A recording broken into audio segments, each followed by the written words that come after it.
దేవునికి మహిమ కలుగును గాక. హల్లెలూయా, హల్లెలూయా. ఈ సమయంలో దేవుని యొక్క వాక్యంలో నుంచి అపోస్తుల కార్యములు 9వ అధ్యాయము, అపోస్తుల కార్యములు 9వ అధ్యాయము 31వ వచనాన్ని చదువుకుందాం. కావున యూదయ, గలిలయ, సమరయ దేశములందంతట సంఘము క్షేమాభివృద్ధి నొందుచు సమాధానము కలిగి ఉండెను. మరియు ప్రభువునందు భయమును పరిశుద్ధాత్మ ఆదరణయు కలిగి నడుచుకొనుచు విస్తరించుచుండెను. చదవబడిన వాక్యములో నుంచి ఈ ఉదయకాల సమయంలో కొన్ని విషయాలను మనము ధ్యానం చేద్దాం. ఏంటి ఆ విషయాలు అంటే, ఈ యొక్క అపోస్తుల కార్యములు 9వ అధ్యాయములో ఒక సంఘటన జరిగింది. ఏంటి ఆ సంఘటన అంటే, సౌలు అంటే పౌలు అని ఎవరినైతే మనము చెప్తామో ఆ పౌలు మొట్టమొదటిసారి యేసయ్యను కల్లారా చూచినటువంటి సందర్భం ఈ అధ్యాయంలోనే ఉంటుంది. యేసయ్యను చూచినటువంటి సందర్భం, లేదా దేవుడు సౌలును దర్శించిన సందర్భం ఈ అధ్యాయములోనే మనకి కనబడుతుంది. అయితే అప్పటి వరకు సౌలు ఏం చేస్తూ ఉండేవాడు? క్రీస్తును వెంబడించు వారిని, క్రైస్తవులు అని చెప్పుకుంటున్న వారిని హింసించేటువంటి వ్యక్తిగా సౌలు ఉన్నాడు. ఎక్కడ కనబడితే అక్కడ వారిని శిక్షించడం, లేక దండించడం, లేక చెరసాలలో వేయించడం, అది సౌలు యొక్క పని. అయితే అటువంటి వ్యక్తికి దేవుడు ఎప్పుడైతే కనిపించి మాట్లాడాడో, అటువంటి వ్యక్తి ఎప్పుడైతే నన్ను దర్శించింది దేవాది దేవుడు అని గమనించాడో, గ్రహించాడో, తెలుసుకున్నాడో, అప్పుడు తన యొక్క జీవితమే మారిపోయింది. తన జీవితం ఏమైపోయింది? మారిపోయింది. జీవితం ఎలా మారింది అంటానికి కొన్ని ఎగ్జాంపుల్స్ కూడా నేను మీకు చెప్తా. ఈ యొక్క అధ్యాయంలోనే కొన్ని విషయాలు ఉన్నాయి. ఆ విషయాలను కూడా నేను మీకు తెలియచేస్తా. ఇక్కడ ఒక విషయాన్ని కనుక మనం గమనిస్తే, ఈ సౌలు మొట్టమొదట దేవుడు దర్శించిన తర్వాత తనకేం జరిగింది? కళ్ళు కనబడటం మానేసింది. కళ్ళు కనబడటం మానేసింది. ఎన్ని రోజులు? 3 రోజులు అని వాక్యంలో మనకి 9వ వచనంలో కనబడుతుంది. 3 రోజులు కళ్ళు కనబడకుండా అయిపోయింది. ఎవరిని కలిశాడు? 10వ వచనం ప్రకారంగా అననీయ అనేటువంటి ఒక శిష్యుడిని కలిసెను అని వాక్యంలో మనము చూస్తాం. ఆ అననీయ ఈ యొక్క పౌలుకి లేదా సౌలుకి ఏం చేశాడు? ప్రార్థన చేశాడు అని 11వ వచనంలో మనకి కనబడుతుంది. దృష్టి పొందునట్లు తల మీద చేతులుంచుట చూచి ఉన్నాడని చెప్పాను. తర్వాత ఈ విషయాలన్నీ కూడా మనం గమనిస్తే, ఈ యొక్క అననీయ సౌలు గురించి చెప్తున్నటువంటి కొన్ని మాటలు కనబడుతూ ఉన్నాయి. 16వ వచనంలో చూస్తే 15వ వచనం, అందుకు ప్రభు నీవు వెళ్ళుము, అన్యజనుల ఎదుటను, రాజుల ఎదుటను, ఇశ్రాయేలీయుల ఎదుటను నా నామము భరించుటకు ఇతడు నేను ఏర్పరచుకొనిన సాధనమై ఉన్నాడు. ఇక్కడ ఈ యొక్క వచనంలో మనం చూస్తే 3 కేటగిరీ కలిగిన వ్యక్తులు కనబడుతున్నారు. 3 కేటగిరీలు. ఒకటి ఎవరంట? ఫస్ట్, అన్యజనుల ఎదుట. రెండోది, రాజుల ఎదుట. మూడోది, ఇశ్రాయేలీయుల ఎదుట. గమనించండి, రాజులు, అన్యజనులు, ఇశ్రాయేలీయులు. రాజులు అనగా అధికారము కలిగినటువంటి వారు. రాజులు అంటే ఎవరు చెప్పండి? అధికారము కలిగిన వారు, ప్రభుత్వము చేయువారు, రాజ్యములను పరిపాలించువారు. వీళ్ళందరూ కూడా రాజుల కేటగిరీ. తర్వాత ఇంకొకరు ఎవరున్నారు? అన్యజనులు అనుంది. అనగా దేవునిని ఎరుగని వారు. అన్యజనులు అంటే ఎవరు చెప్పండి? దేవునిని ఎరుగని వారు. మూడోది ఎవరంట? ఇశ్రాయేలీయులు. అనగా ఇశ్రాయేలీయులు అనగా ఎవరు? ఎవరు? దేవుని జనాంగం అన్నారు కొంతమంది, మనము అన్నారు కొంతమంది,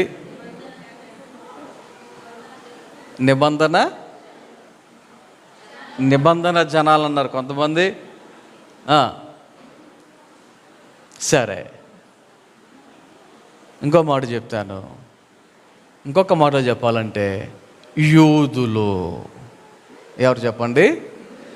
యూదులు, యూదా జనాంగము, యూదా గోత్రపు సింహము అని మనం దేవుని అంటాం కదా. ఇశ్రాయేలీయులు అనగా ఎవరు? యూదులు. యూదులకి క్రీస్తుని నమ్మరు వాళ్ళు. యూదులు ఏం చేయరు? క్రీస్తుని నమ్మరు. ఈ రోజుకి కూడా ఇజ్రాయెల్ దేశం వెళ్తే, యెరూషలేమునకు మనం వెళ్తే, అక్కడ వారు చాలామంది యూదులు ఈ రోజుకి కూడా వాళ్ళకి నిరీక్షణ ఏంటో తెలుసా? మెస్సయ్య వస్తాడు, అంతే. యేసయ్య వచ్చాడు, తన యొక్క రక్తాన్ని చిందించాడు, మన కొరకు సిలువలో చనిపోయాడు. ఇదంతా నమ్మరు వాళ్ళు. ఈ రోజుకి కూడా వారు నమ్మరు. అయితే దేవుడు ఈ పౌలు గురించి చెప్తూ ఏమని చెప్తున్నాడు అంటే, వారందరి ఎదుట నా నామము భరించుటకు. గమనించండి, దేవునిని ఎరిగిన వారు, దేవునిని నమ్మిన వారు ఏం చేయాలి అంటే కొన్ని విషయాలు భరించాలంట. కొన్ని విషయాలు ఏం చేయాలి? భరించాలంట. ఆలోచన చేయండి. కొన్ని విషయాలు చాలా డిస్టర్బెన్స్గా ఉంటాయి.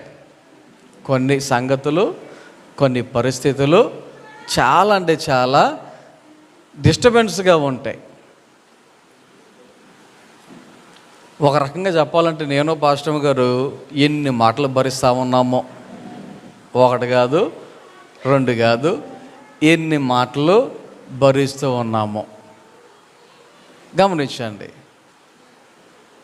దేనికైనా ఒక లిమిట్ ఉంటుంది. దేనికైనా ఒక లిమిట్ ఉంటుంది. 1 కేజీ మోతున్నాడు కదా అని చెప్పి 2 కేజీ మీద వేస్తే మొయ్యొచ్చు, లిమిట్ ఉంటుంది. గమనించండి, మిమ్మల్ని కూర్చున్నారు, ఒక 2 గంటల వరకు నో ప్రాబ్లం, మీకు అలవాటే. 1 గంట 2 గంటలు ఇంకొక 2 గంటలు ఎక్స్ట్రా కూర్చోబెడితే అస్సలు నుంచోబెట్టకుండా హాయిగా కూర్చుంటారా? అమ్మ బాబోయ్, ఎప్పుడు నిలబెడతారా బాబు? అది ఎక్కువసేపు నిలబెడితే ఎప్పుడు కూర్చోబెడతారా బాబు లిమిట్ ఉంటుంది కదా. ఇప్పుడు పౌలు ఆయన గురించి దేవుడు చెప్తున్నాడు ఏమని, భరించుటకు ఇతడు నేను ఏర్పరచుకొనిన సాధనమై ఉన్నాడు. తర్వాత 16వ వచనంలో, ఇతడు నా నామము కొరకు ఎన్ని శ్రమలను అనుభవింపవలెనో నేను ఇతనికి చూపుదునని అతనితో చెప్పెను. ఒకటి భరించాలంట, రెండోది ఏంటంట శ్రమలు అనుభవించాలంట. ఈ రెండు ఎవరికైనా ఇష్టమా? ఈ రెండు కావాలని ఎవరైనా కోరుకుంటారా? మాటలు పడాలి, మాటలు అనుభవించాలి, లేనిపోయిన మాటలు అనుభవించాలి, ఎవరన్నా అనుకుంటారా? గమనించండి ఒకసారి. సరదాగా చెప్తున్నాను నేను, సరదాగా. తెలియని వాళ్ళు ఏమనుకుంటారో తెలుసా? నేను ఫారెన్ నుంచి వచ్చినప్పుడు నా బ్యాగులో నేను డబ్బులు తీసుకుని వచ్చాను అనుకుంటారు. ఆ బ్యాగులో మాసిపోయిన బట్టలు తప్ప ఏముండవు. వెళ్ళేటప్పుడు ఏ బ్యాగ్ పట్టుకెళ్ళానో వచ్చేటప్పుడు ఆ బ్యాగే ఉంటుంది. వెళ్ళేటప్పుడు ఎంత నిండగా పట్టుకెళ్ళానో వచ్చేటప్పుడు కూడా అంతే నిండగా ఉంటుంది, ఎక్స్ట్రా బ్యాగ్ ఏమి ఉండదు. మరి నా బట్టలన్నీ నా బ్యాగులోనే ఉంటాయి. ఇంట్లో అయితే రోజు బట్టలు ఉతుకుతారు, అక్కడ ఎవరు ఉతుకుతారు? గమనించండి. తిని ఏమనుకుంటారట, అయ్యో బాబోయ్ బ్యాగులు బ్యాగులు బ్యాగులు బ్యాగులు డబ్బులు అనుకుంటారు. కానీ విమానంలో ప్రయాణం చేయాలి అంటే లిమిట్ ఉంటుంది. 2 లక్షలకు మించి డబ్బులు పట్టుకుని వెళ్ళటానికి ఛాన్స్ లేదు. 2 లక్షలు డబ్బులు మించి పట్టుకెళ్ళటానికి ఛాన్స్ లేదు. ఆలోచన చేయండి సార్, లిమిట్ అంటూ ఉంటుంది. తెలియని వాళ్ళు ఎన్ని అనుకుంటారో అన్నారు కూడా, భరిస్తానే ఉన్నా. ఆలోచన చేయండి ఒకసారి. ఇప్పుడు పౌలు ఒక రకంగా చెప్పాలి అంటే స్టార్టింగ్ అన్నమాట. పరిచర్యకి ఏంటి చెప్పండి? స్టార్టింగ్. అంతకుముందు ఎప్పుడైనా పరిచర్య చేశాడా? స్టార్టింగ్ ఇదేంటి? ప్రారంభం. జస్ట్ అప్పుడే దేవుని గురించినటువంటి దర్శనం. దేవుడు దర్శించాడు, దేవుడు మాట్లాడాడు. ఎవరో అంటే నువ్వు హింసించుచున్నా క్రీస్తును అన్నాడు. 3 రోజులు కలుపోయినాయి. అననీయ దగ్గరికి వెళ్ళాడు, అననీయ ప్రార్థన చేశాడు. ఆ యొక్క కంట్లో నుంచి పొరల వల్ల కింద పడిపోయింది, కంటి చూపు మరలా వచ్చింది, చూస్తున్నాడు. అతని గురించి ఒక మాట చెప్తున్నాడు, నా నామం నిమిత్తము ఏం చేయాలంట? ఒకటి ఫస్ట్ది ఏంటి? నా నామమును భరించుటకు ఇతడు ఏర్పరచుకొనిన సాధనం అని అంటే, రెండోది ఏమంట? శ్రమలను అనుభవింపవలెను. నీ ముందు ఎన్ని శ్రమలో అని చెప్తే ఇంకొకటైతే ఏం చేయాలి?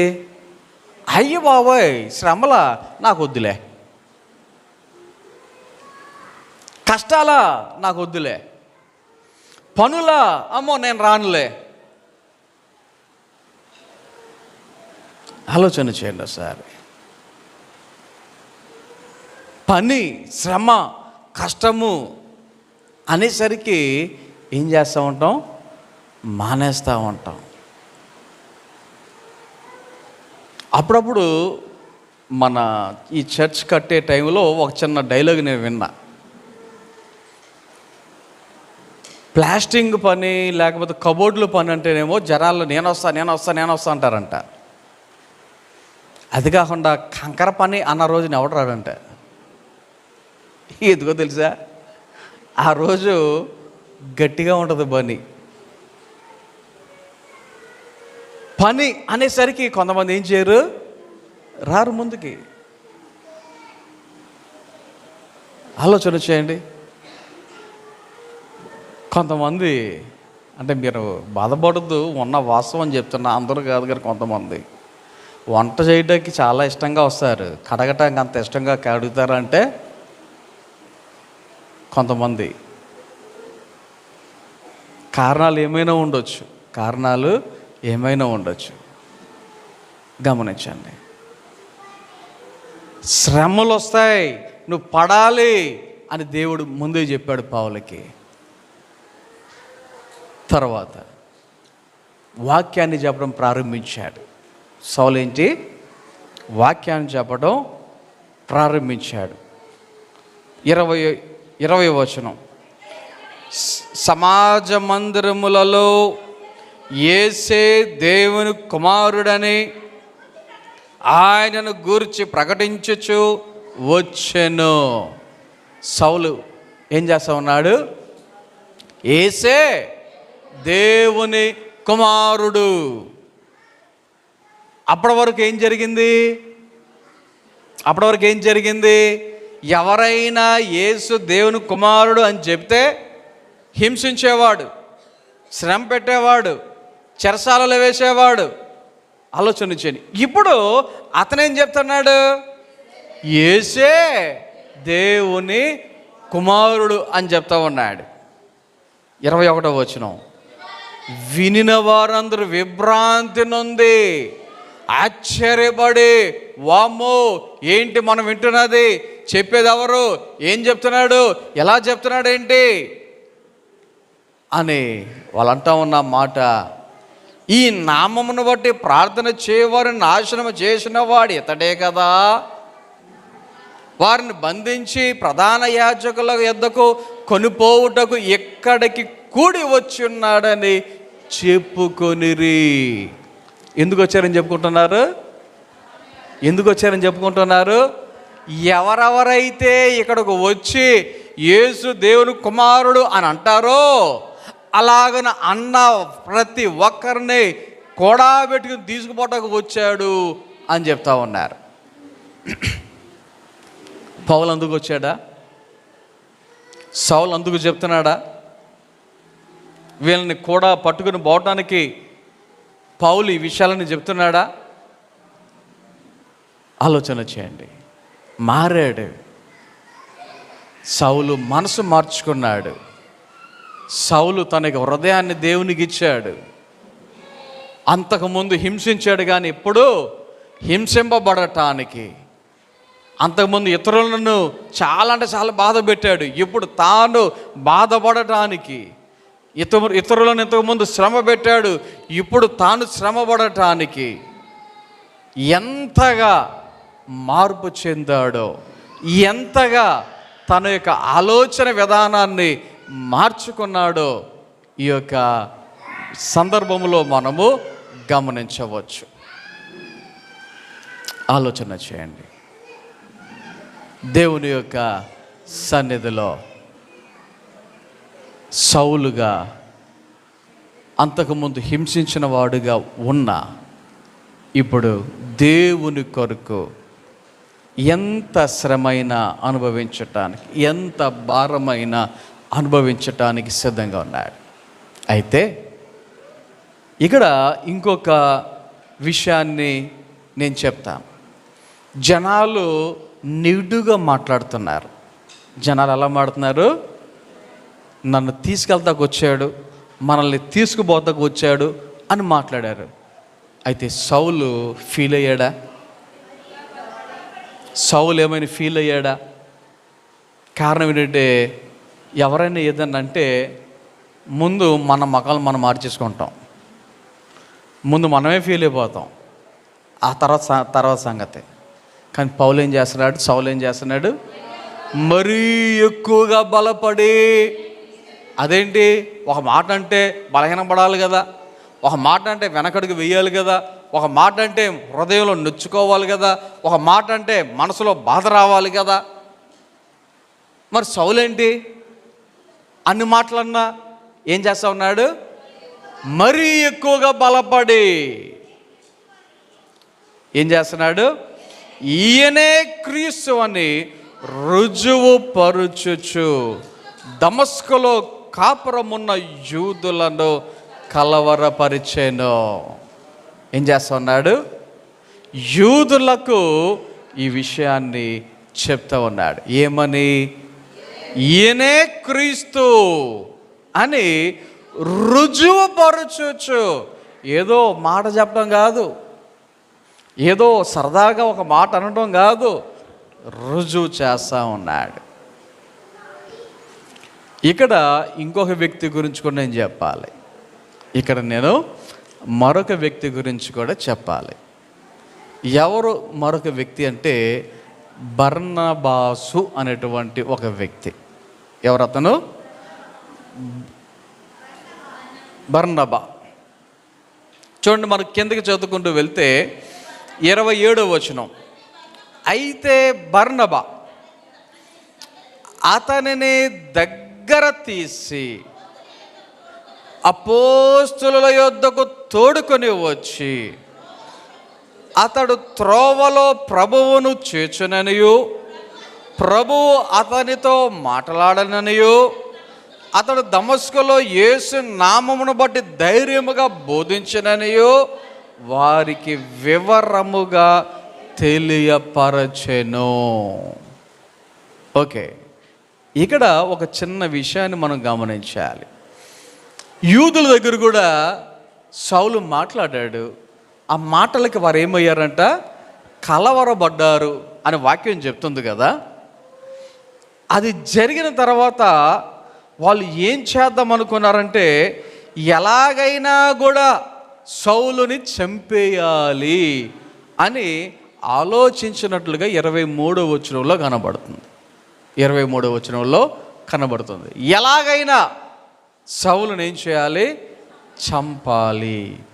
అయితే ఆ తర్వాత ఏం చేశారంటే, అతనిని రాత్రి వేళ గంపలో ఉంచి గోడ గుండా అతనిని క్రిందకి దింపిరి అని 25వ వచనంలో మనం చదువుతాం.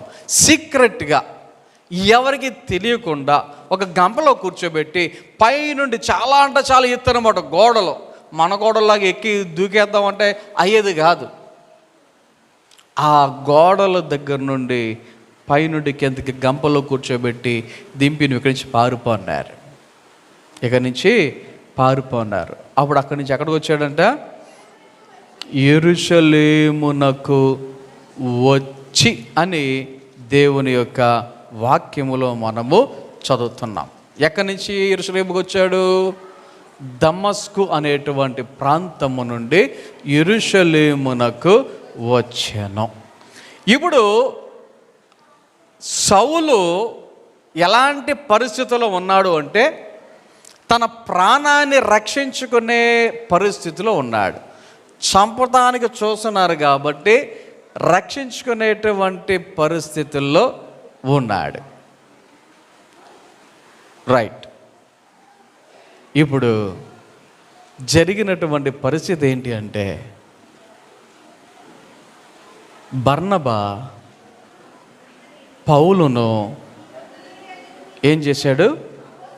అపోస్తలుల యొద్దకు తీసుకొచ్చాడు. సౌలు దగ్గర ఎవరు లేరు. సౌలు దగ్గర ఎవరు లేరు. బర్నబా మొట్టమొదటిగా సౌలును అపోస్తలుల దగ్గరకు తీసుకొచ్చి అతని గురించి చెప్తా ఉన్నాడు. ఏమని చెప్తా ఉన్నాడు?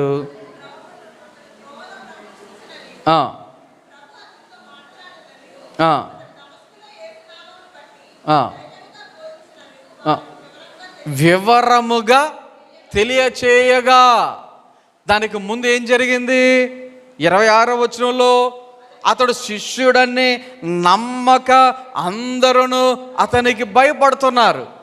ఈడు వచ్చింది మనల్ని చంపడానికి, ఇతడు వచ్చింది మనల్ని హింసించడానికి, ఇతడు వచ్చింది మనల్ని బంధించడానికి, ఇతడు వచ్చింది మనల్ని చెరసాలలో వేయటానికి అని అందరూ భయపడుతూ ఉంటే, బర్నబా ఒక్కడే ఏం చేశాడు? పౌలును చేర్చుకున్నాడు, సౌలును చేర్చుకున్నాడు, సౌలును నమ్మాడు, సౌలు మారాడు అనేటువంటి విషయాన్ని గ్రహించాడు.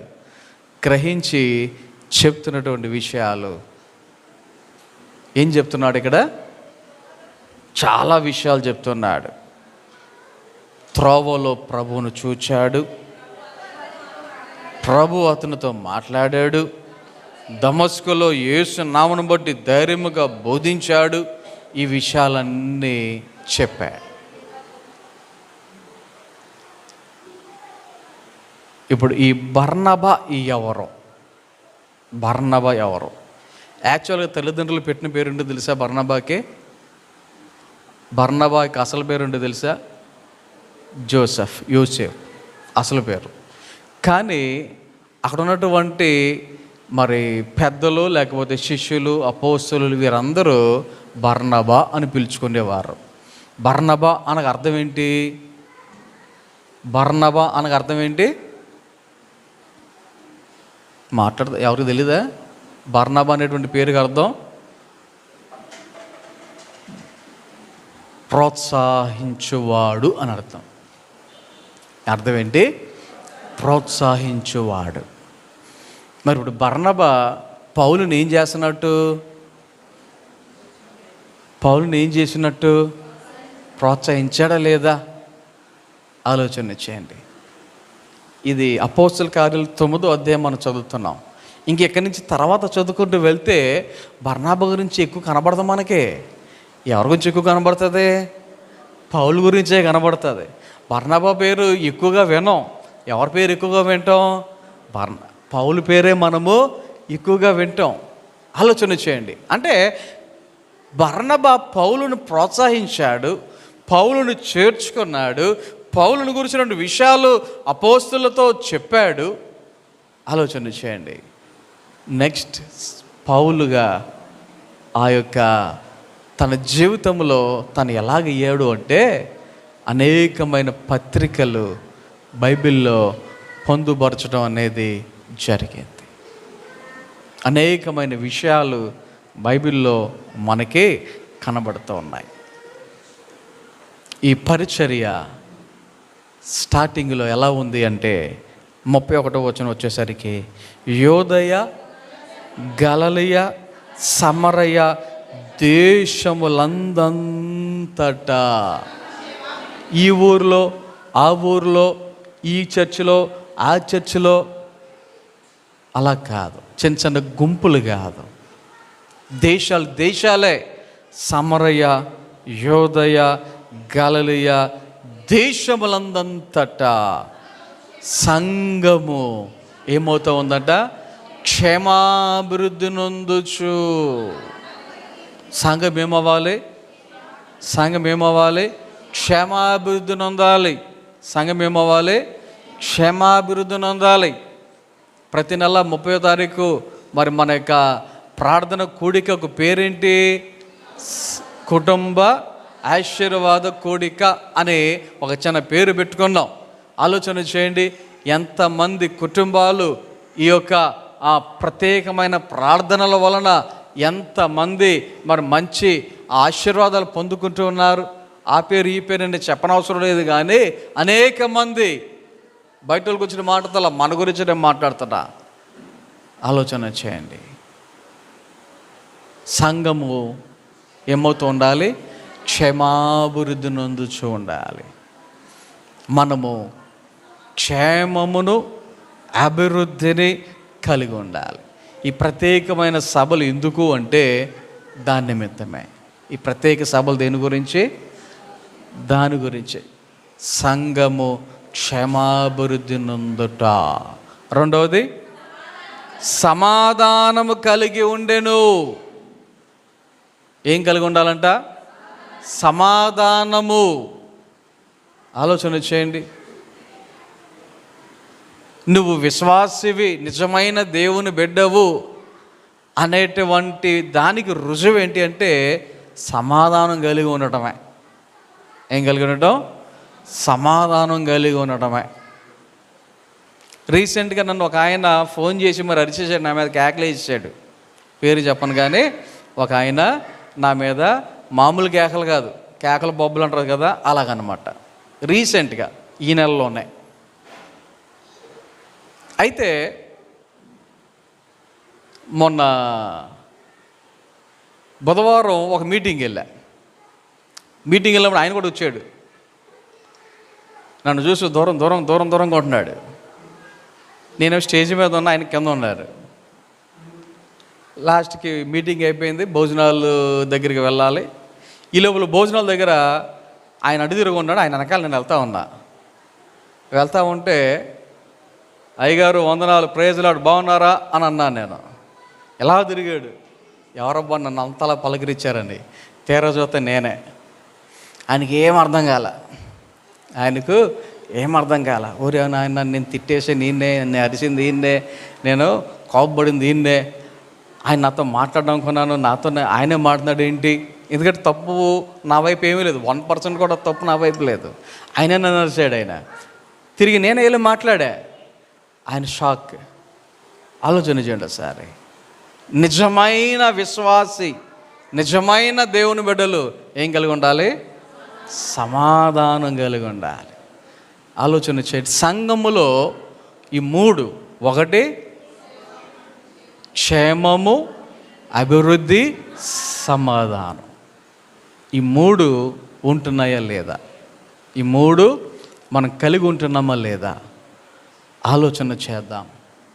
ఆలోచన చేసి ఆ ప్రకారంగా మనమందరము దేవుని యొక్క నిజమైన బిడలుగా ఆలోచన చేయండి.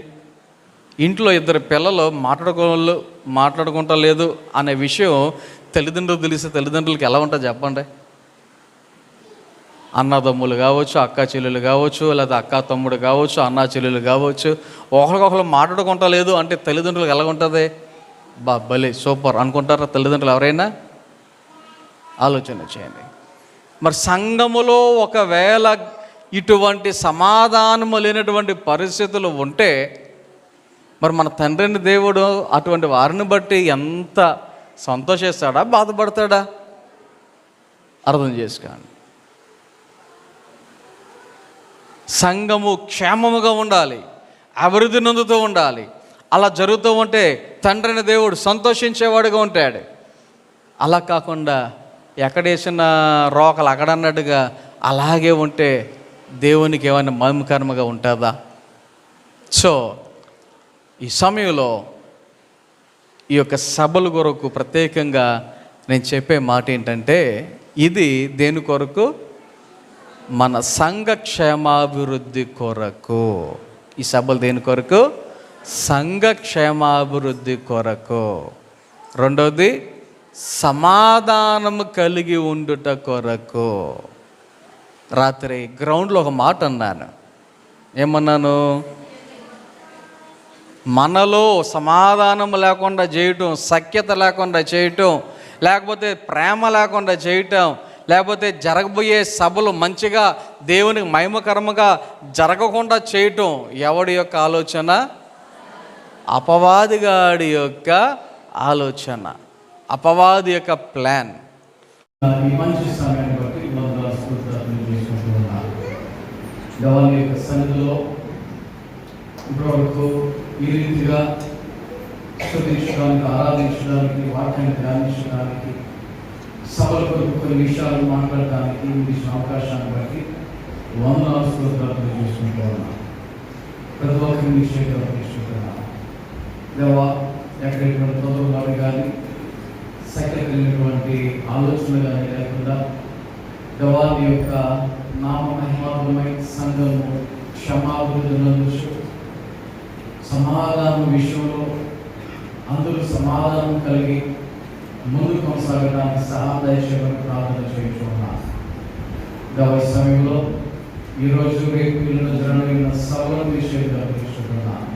వాతావరణ విషయంలో, వ్యాపార విషయంలో, అన్ని విషయాల్లో తోడుగోడు సహాయం దయచేయమని ప్రార్థన చేయించుకున్నాను.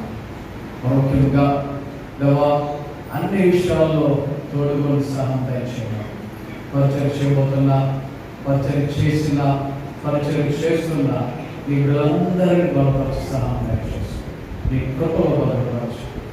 ఈ సభలు నీ మేకరముగా మాకు ఆశీర్వాదకరంగా జరిగించినందుకు నీకే కృతజ్ఞతాస్తులు చెల్లించడానికి సహాయం దయచేయాలి. యేసు నామమున ప్రార్థన చేస్తున్నాము తండ్రి. మన దేవుని ప్రేమ, కుమారుడు యేసుక్రీస్తు వారి కృప, పరిశుద్ధాత్మిక సహవాసము, సహాయము, కాపుదల ఇప్పుడు సదాకాలంతో నడిపించిన